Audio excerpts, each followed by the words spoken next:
리즈 시절이라는 단어를 들어보신 적이 있는지 모르겠습니다. 최고의 시절, 전성기라는 말을 요즘 청년들은 리즈 시절이라고 부릅니다.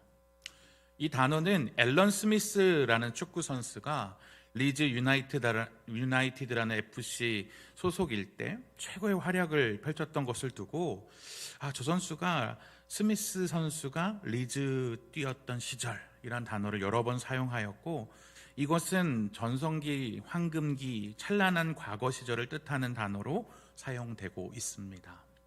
여러분의 리즈 시절은 언제였습니까? 외모가 꽃피우고 최고의 인기를 달리던 시절, 제 인생에는 별로 없는 것 같습니다. 그나마 요즘엔 조금 권사님들 중에 요즘 조금 얼굴이 피어 보인다라고 하는 이야기를 좀 듣고 있어서 외모에 요즘은 좀 리즈 시절이 아닌가라는 생각을 요즘 가끔 들곤 합니다. 우리 공동체에도 어떤 단체에도 리즈 시절은 존재하는 것 같습니다. 우리 화평 공동체의 리즈 시절은 언제일까요? 지금이다 라고 생각하는 분들도 있을 것 같고요. 대명상가 시절이다 이런 말씀하시는 거를 제가 많이 들었었던 것 같아요. 그때가 참 좋았고, 그때 뭐 교회에서 행사가 하면 저 길까지 막혀가지고 사람들이 들어오지 못할 정도였어 라고 좀 그때를 그리워하면서 회상하는 모습도 기억이 납니다. 또 우리 화평교회의 오래된 멤버이신 올드 멤버들께서는 초창기 리도상가 시절이 참 가족 같고 좋았다 이렇게 말씀하시는 분도 제가 만나본 적이 있는 것 같습니다. 새해 우리 공동체에게 하나님께서 부흥이여 다시 오라라는 비전을 주셨습니다. 현재 코로나19로 인해서 기록적인 확진자 수가 폭증으로 인해서 참 모이는 예배도 어렵고 힘들어지는 리드 시절의 반대말인 흑역사의 시절을 보내고 있는 것 같은데, 그러면서도 우리는 부흥과 같은 리즈 시절을 꿈꾸고 있습니다.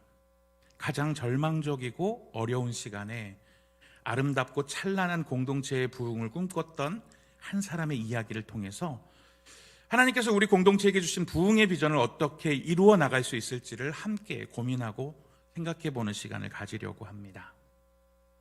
오늘 말씀의 주인공은 에스라입니다. 에스라의 이름의 뜻은 하나님이 도우신다라는 이름을 갖고 있습니다. 그는 아론의 16대 손이자 대제사장 힐기야의 후손으로서 율법에 능한 서기관이자 제사장이었습니다. 에스라서 7장 11절에서 12절 말씀을 보면 여호와의 계명의 말씀과 이스라엘에게 주신 율례학자요 학자 겸 제사장인 에스라에게 아닥사스다 왕이 내린 조서의 초본은 아래와 같으니라. 모든 왕의 왕 아닥사스다는 하늘의 하나님의 율법의 완전한 학자 겸 제사장 에스라에게. 에스라를 뭐라고 표현하고 있습니까? 하나님의 율법의 완전한 학자, 지적인 면과 제사장, 종교적인 측면을 충분히 채워줄 수 있는 소위 우리 어머니들이 좋아하는 엄마 친구 아들, 그런 모습을 갖고 있었던 것이 에스라라는 사람이었습니다. 그에게는 하나의 꿈이 있었는데 어떤 꿈이었었냐면, 바벨론으로 2차 포로 귀환 때, 페르시아에서 2차로 귀환할 때 아닥사스다 왕의 7년경에서 내가 이스라엘 백성들의 종교를 개혁해야겠다, 이들의 백성의 마음을 돌이켜야겠다라는 사명을 가지고 2차 귀환의 무리를 이끄는 대장이 되어서 1800명의 유다인들과 함께 유다 땅으로 다시 돌아오는 역할을 합니다.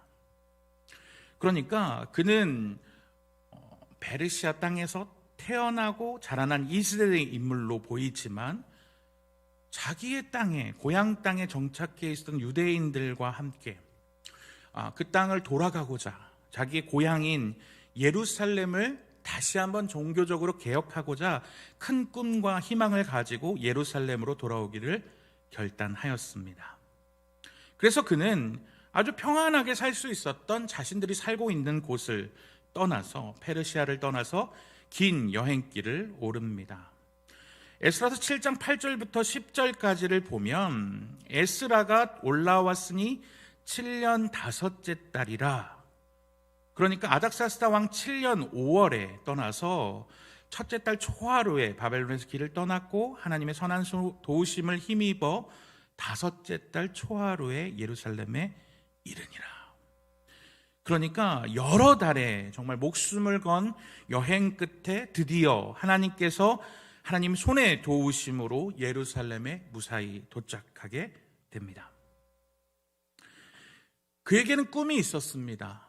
그것은 무엇이었냐면 이스라엘의 개혁이었죠. 그렇기 때문에 그는 자신의 힘으로 이 일을 할 수 없다라고 생각하였습니다. 그래서 아하와 강가에서 돌아가기 전에 모든 유대인들을 불러 모으고 1800명을 불러 모으고 함께 금식을 선포하면서 하나님께 이 길을 무사하게 돌아갈 수 있도록 해달라고 기도합니다.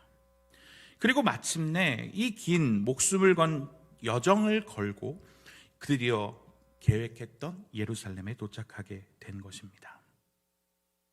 그의 꿈이 이제 펼쳐지는 순간이죠. 에스라서 7장 10절을 보면 그의 분명한 꿈이 나옵니다.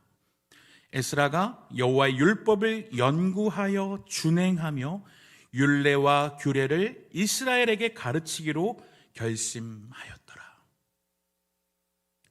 당시의 이스라엘 백성들은 대부분이 페르시아에서 나고 자란 사람들이었기 때문에 하나님의 율법을 잘 알지 못했고 어떻게 율법을 지켜야 하는지도 알지 못했습니다. 그렇기 때문에 제사장이자 학사였던 이 에스라는 하나님의 말씀을 이들로부터 잘 가르쳐서 영적인 부흥을 일으켜야 이 민족에게 소망이 있다라고 생각하였던 것이죠. 그런데 문제가 한 가지 발생했습니다. 그가 이스라엘의 찬란한 과거를 돌이켜 보았을 때 지금의 역사를 보니 뭔가 어둡고 하나님 보시기에 부끄러운 모습이 있었다라고 분석되었던 것입니다. 그것이 무엇이었느냐? 에스라 9장 1절부터 2절 말씀입니다. 우리 함께 그 말씀을 읽어보려고 하는데요. 함께 읽어보겠습니다. 시작. 이 일 후에 방백들이 내게 나와 이르되 이스라엘 백성과 제사장들과 레위 사람들이 이 땅 백성들에게서 떠나지 아니하고 가나안 사람들과 헷 사람들과 브리스 사람들과 여부스 사람들과 암몬 사람들과 모압 사람들과 애굽 사람들과 아모리 사람들의 가증한 일을 행하여 그들의 딸을 맞이하여 아내와 며느리로 삼아 거룩한 자손이 그 지방 사람들과 서로 섞이게 하는데 방백들과 고관들이 이 죄에 더욱 으뜸이 되었다 하는지라.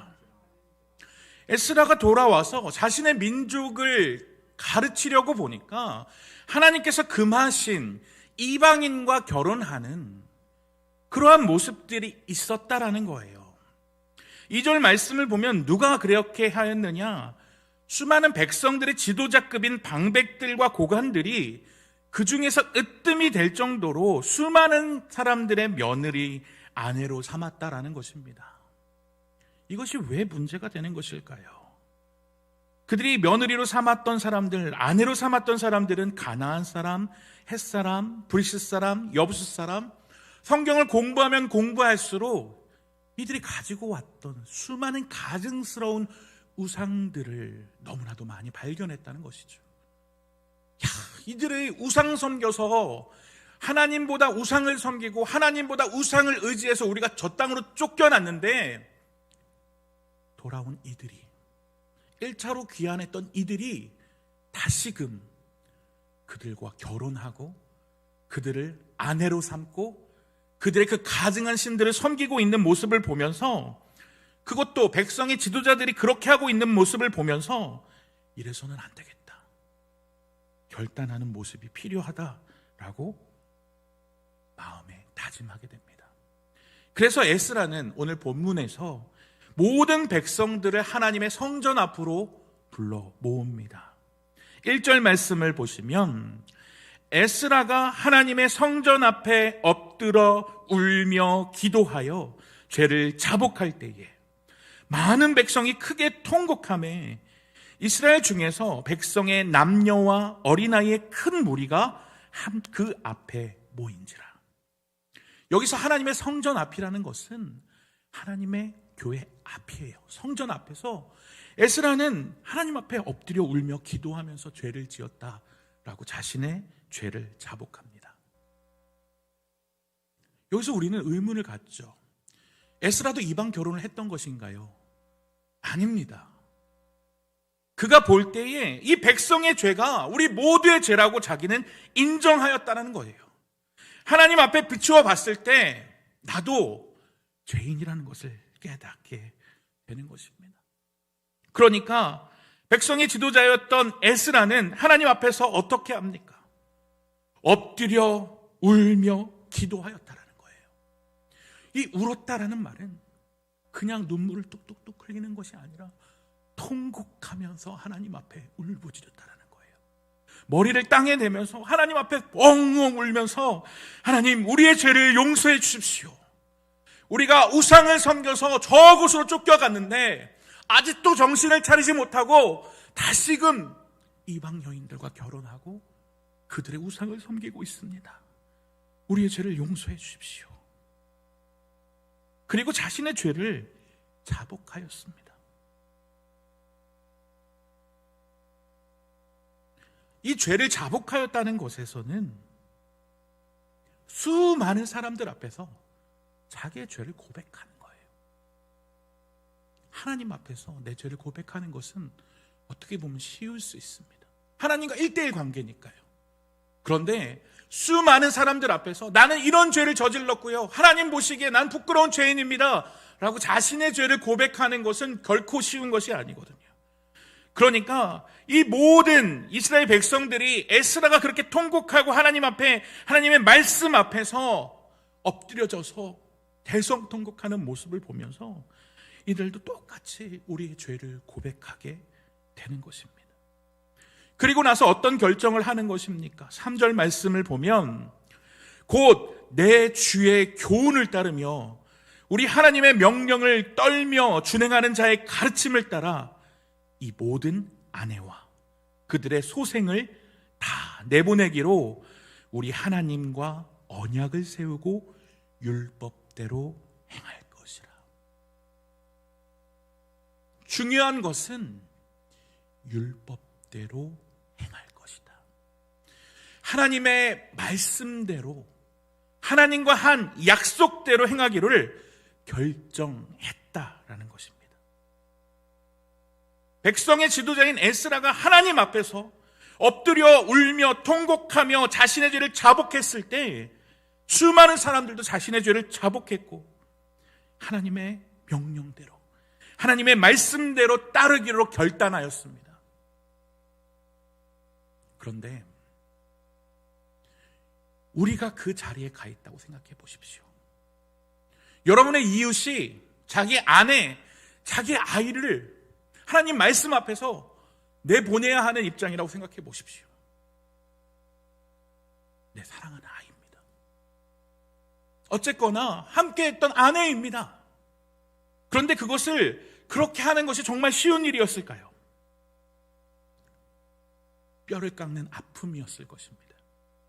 그러나 이들은 자신들이 왜 망했는지를 정확하게 하나님의 말씀에 비추어서 알고 있었기에 똑같은 신세가 되어지지 않으려면 하나님 말씀에 근거하여서 내가 그 말씀대로 순종해야겠다 라고 다짐하는 것이죠. 그래서 5절 말씀을 보면 제사장과 레위 사람들과 온 이스라엘에게 이 말대로 행하기를 맹세하게 하매 우리가 맹세하는지라. 그래서 에스라는 이것을 맹세하라라고 말했고 백성들은 이 다짐을 지키겠다라고 맹세하였습니다. 이 약속은 어떻게 되었을까요?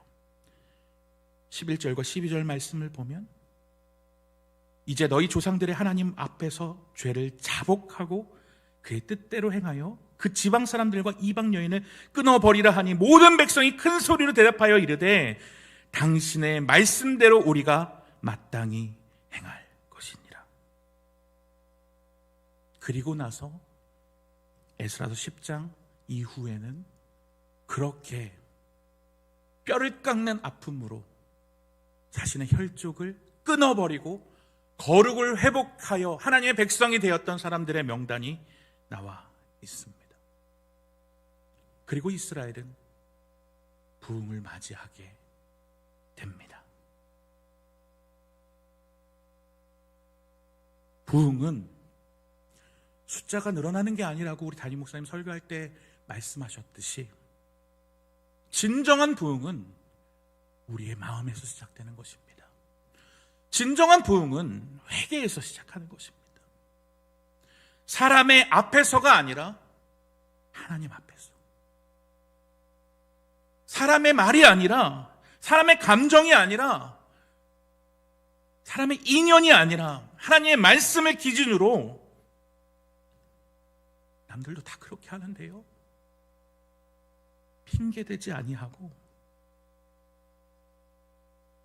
자백하며 철저하게 말씀대로 살지 못한 죄를 하나님 앞에 고백하면서 그것이 자신의 가족을 끊어내는 것일지라도 부인하지 않으며 결단하며 나아가는 이스라엘 공동체에게 하나님께서는 부흥의 은혜를 허락해 주셨다라는 겁니다. 100년 전 이 땅 위에도, 우리 대한민국에도 이스라엘에서 있었던 것과 같은 부흥이 있었습니다. 1907년에 있었던 그 큰 부흥 운동을 평양 대부흥 운동이라고 우리는 부릅니다. 이 평양 대부흥 운동이 있기 전에는 원산 부흥 운동이 있었는데, 이 원산 부흥 운동을 통해서 평양 대부흥 운동까지 이루어졌다고 할 수 있습니다. 이 원산 부흥 운동은 한 사람의 회개에서 시작하였습니다. 맥컬리 하디라는 선교사가 있었습니다. 이 하디 선교사는 최고의 명문대였던 명문 토론토 대학 출신이고 의사였고 당시에 미개한 국가라고 여겨졌던 조선보다 훨씬 잘 나가는 영국 시민권자였습니다. 그런 그가 선교를 하기 위해서 이 조선이란 나라에 왔는데, 이들은 너무나도 종교적으로도 열등해 보이고 정말 도덕적으로 깨끗해 보이지 못하고 하등해 보였던 거예요. 그래서 이 하디는 하나님 앞으로 나아갔는데, 기도할 때에 하나님의 마음 가운데 회개하라는 마음을 부어주신 거죠. 그래서 이 선교사인 하디가 기도회 때 여러 선교사들 앞에서 자신의 죄를 고백합니다. 저는 교만한 자입니다. 저는 좋은 대학에 나왔고 의사였기 때문에 그 우월감을 가지고 있었고, 내가 복음을 전하는 자들을 열등하다 여기고 그들에 대해서 못한 마음을 갖고 있었음을 고백합니다. 여러 사람 앞에서 했던 그의 고백 가운데 많은 사람들이 나도 그런 죄가 있었습니다, 나도 그렇게 조선인들을 무시하는 마음을 갖고 있었습니다 라고 회개하면서 원산에서 부흥운동이 펼쳐지기 시작합니다. 그 복음의 운동이 평양으로 이어졌는데, 원산에서 정말 뜨겁게 성령이 역사하고 정말 놀라운 기적이 일어났는데, 평양에서도 그러한 놀라운 성령의 충만한 능력을 기대하면서 말씀 집회에 갔는데 정말 사람들의 마음이 냉랭한 거예요. 너무나도 차갑고 말씀을 전해도 너무나 냉랭하게 이를 데가 없었던 거죠. 그때 그 교회의 장로였던 길선주 장로, 후에 목사가 되는 길선주 목사가 여러 사람 앞에 나와서 이렇게 고백합니다. 저는 1년 전 세상을 떠난 저의 친구의 재산을 정리해 달라면서 유언을 남겼고, 그가 남긴 $100의 재산을 제가 몰래 착복했습니다. 저의 죄 때문에, 아간과 같은 저의 죄 때문에 원산에서 임했던 성령의 회개의 운동이 저 때문에 이곳에 임하지 않는 것 같습니다. 저를 용서해 주십시오. 저는 죄인입니다.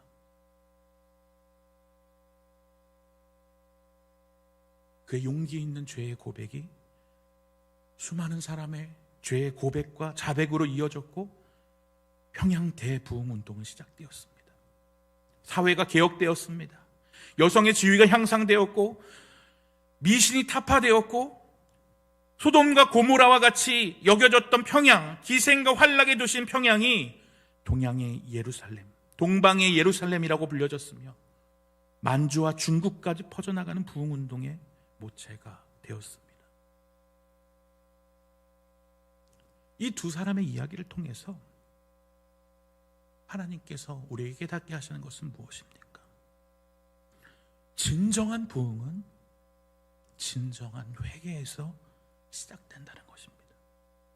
우리가 진정한 부흥을 원한다면 우리 공동체의 리즈 시절 좀 하나님을 뜨겁게 만나고 그 누구보다 서로 사랑했던 그 리즈 시절이 회복되기를 원한다면 하나님의 말씀대로 살지 못했던, 거룩히 구별되게 살지 못했던 우리의 죄의 문제를 먼저 해결해야 합니다. 우리 안에 정결하지 못한 모습, 거룩하지 못한 모습이 있다면 길선주와 같이, 하디 선교사와 같이 하나님 앞에 통회하며 회개하는 모습이 있어야 한다는 것입니다. 그것이 이스라엘 백성들처럼 자신의 아내와 자녀들을 잘라내는 아픔일지라도 그럼에도 불구하고 거룩한 하나님의 백성으로서의 정체성을 회복해 나아가야 하는 것입니다. 2022년 우리 공동체의 표어가 부흥이여 다시 오라 라는 이 표어가 공허한 외침이 되지 않기 위해서는 우리도 하나님 앞에서 엎드려 울며 자복하며 하나님의 명령대로 철저히 하나님의 말씀을 따르기로 맹세하고 결단해야 됩니다. 여러분, 오늘 말씀을 들으시면서 여러분의 마음 가운데 주시는 성령께서 주시는 마음은 무엇입니까? 회개하기를 원하시는 주님께서 주시는 마음은 무엇입니까? 부정직입니까? 거룩하지 못한 모습입니까? 거짓말입니까? 탐욕입니까? 게으름입니까? 하나님보다 돈을 사랑함입니까? 불평하고 원망하고 하나님보다 사람을 의지함입니까? 하나님께서는 그것을 하나님의 말씀 앞에서, 주님 앞에서 내려놓기를 원하십니다. 길손주와 같이, 하디 선교사와 같이 모든 것을 자복하고 진정 부흥을 소망하며 다시 한번 우리 신앙의 리즈 시절을 소망하며 하나님 앞에 내어 맡기는 이 저녁, 이 시간, 이 자리가 되기를 주님의 이름으로 간절히 소망합니다.